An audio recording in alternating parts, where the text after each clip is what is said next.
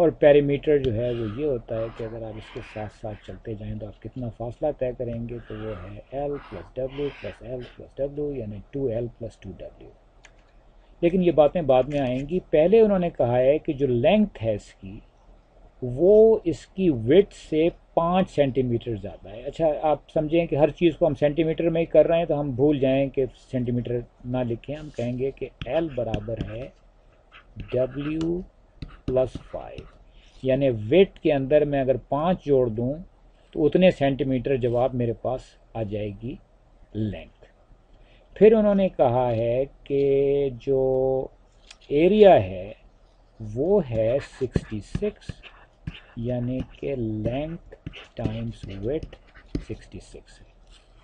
یا میں کہہ سکتا ہوں کیونکہ مجھے انہوں نے کہا ہے کہ لینگتھ برابر ہے W + 5 کے، تو میں لکھ سکتا ہوں کہ لینگتھ ٹائمز وڈتھ برابر ہے 66 کے، اور یہاں پر میں لکھ سکتا ہوں L کی جگہ W + 5 ٹائمز W برابر ہے 66، تو یہ آ گیا W² + 5W برابر ہے 66، اور یہ آ گیا W² + 5W - 66 = 0۔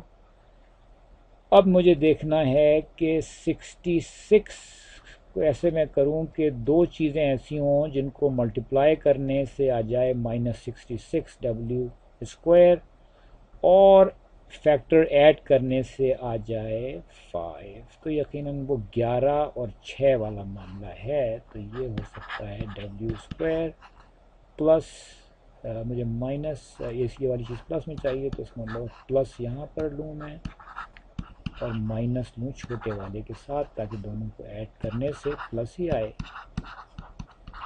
اور باقی سوال میں چاہوں گا کہ آپ خود ہی حل کریں، اس کو فیکٹر کچھ رہ نہیں گیا اس کے اندر۔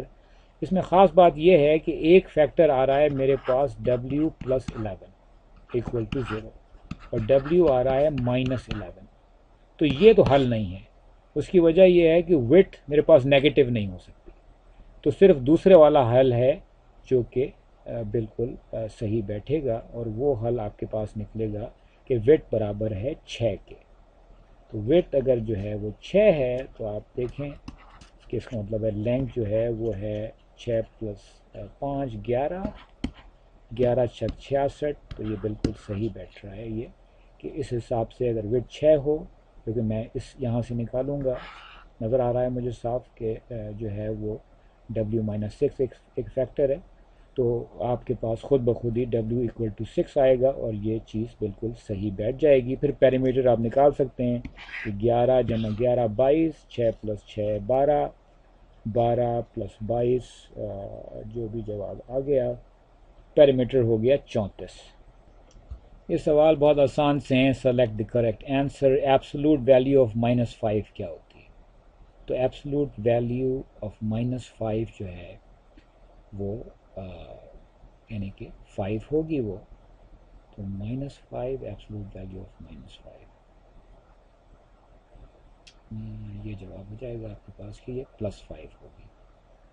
اسی طریقے سے آپ دوسرے سوالات بھی حل کر سکتے ہیں۔ انہوں نے کہا ہے کہ x + 1 = 0 is a quadratic equation, نہیں، کیونکہ اس میں جو اسکوائر نہیں آ رہا۔